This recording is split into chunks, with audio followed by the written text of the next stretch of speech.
राधे राधे। आप सभी का एक बार फिर से स्वागत है। तो आज हम पुरुषोत्तम मास का 10वां अध्याय सुनने जा रहे हैं। तो चलिए शुरू करते हैं। ऋषि कहने लगे, हे सुंदरी, अब से तीसरा मास पुरुषोत्तम मास आएगा।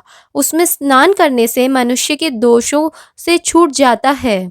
इसके तुल्य कार्तिक आदि कोई भी मास नहीं है।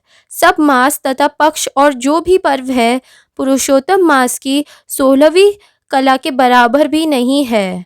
12,000 वर्ष गंगा में स्नान करने से जो फल मिलता है और सिंह से के बृहस्पति में गोदावरी गंगा में स्नान करने से जो फल मिलता है, वही फल कहीं भी पुरुषोत्तम मास में एक बार स्नान करने से प्राप्त हो जाता है। यह श्री कृष्ण का प्रिय मास है। इसमें स्नान, दान, जप आदि करने से मनोवांछित फल की प्राप्ति होती है। इसलिए तुम भी पुरुषोत्तम मास की सेवा करो। मुनिराज कन्या को ऐसे वचन कहकर चुप हो गए। श्री कृष्ण कहने लगे, हे अर्जुन, मुनि के वचनों को सुनकर भावों से प्रेरित होकर वह मूढ़ वाली क्रोधित होकर बोली, हे ब्राह्मण, मुझको आपके वचन ठीक नहीं लगे। माघ आदि मास किसी तरह थोड़े फल देने वाले हैं और कार्तिक मास को कैसे कम कहते हो? क्या सेवा किया हुआ वैशाख मास इच्छित फल नहीं देगा? यह तो मलिन मास से सब कर्मों से निंदित है। हे मुनि, सूर्य संक्रांति से रहित मलमास को आप कैसे श्रेष्ठ कहते हैं? इस तरह क्रोध से कहे गए ब्राह्मण पुत्री के वचनों को सुनकर ऋषि का शरीर जलने लगा और क्रोध से नेत्र लाल हो गए, परंतु फिर भी मित्र की कन्या को श्राप नहीं दिया और सोचने लगे कि कन्या मूर्ख है, अपने हित अहित को नहीं जानती।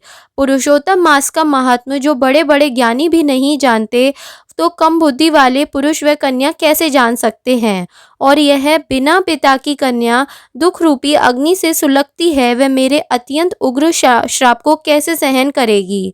ऐसे उत्पन्न हुए क्रोध को कृपा कर दूर करते हुए और स्वस्थ होकर व्याकुल कन्या से कहने लगे, हे बाले, तू मेरी मित्र की कन्या है, इसीलिए तेरे पर मेरी कोई भी कोप नहीं। जैसे तेरे निर्भाग्य मन में हो वैसा ही कह कर और कुछ नहीं होने वाला। सो सुन, मैं सब कहता हूँ। तूने जो पुरुषोत्तम मास का अनादर किया है, इसका फल इस जन्म में या अगले जन्म में अवश्य होना है, क्योंकि तेरे पिता मेरे मित्र थे। इसीलिए तुझको श्राप नहीं देता हूँ। तू बालक है, अपने शुभ तथा अशुभ को नहीं पहचानती। तेरा कल्याण हो, मैं तो नारायण की सेवा में जाता हूँ। श्री कृष्ण कहने लगे कि ऐसा कहकर वह महाक्रोधी तपस्वी मुनि झटपट चले गए और उसी क्षण वह कन्या पुरुषोत्तम मास के अनादर से क्रांतिहीन हो गई और अपने मन में विचार करने लगी कि तत्काल फल देने वाला पार्वतीपति श्री शंकर की आराधना करूंगी। ऐसा निश्चय कर अपने आश्रम में महान तप करने की इच्छा करने लगी। सूजी बोले, वह बालक प्रबल मुनि के वचनों को निंदित कर तथा बहुत फल वाले विष्णु और ब्रह्मा को क्रोध अपने वन आश्रम में केवल शंकर जी की सेवा करने लगी। इसी के साथ हमारा 10वां अध्याय समाप्त होता है। अगर आपको 11वां अध्याय सुनना है तो हमारे चैनल को सब्सक्राइब ज़रूर करिएगा और कमेंट में हरे कृष्णा ज़रूर लिखिएगा।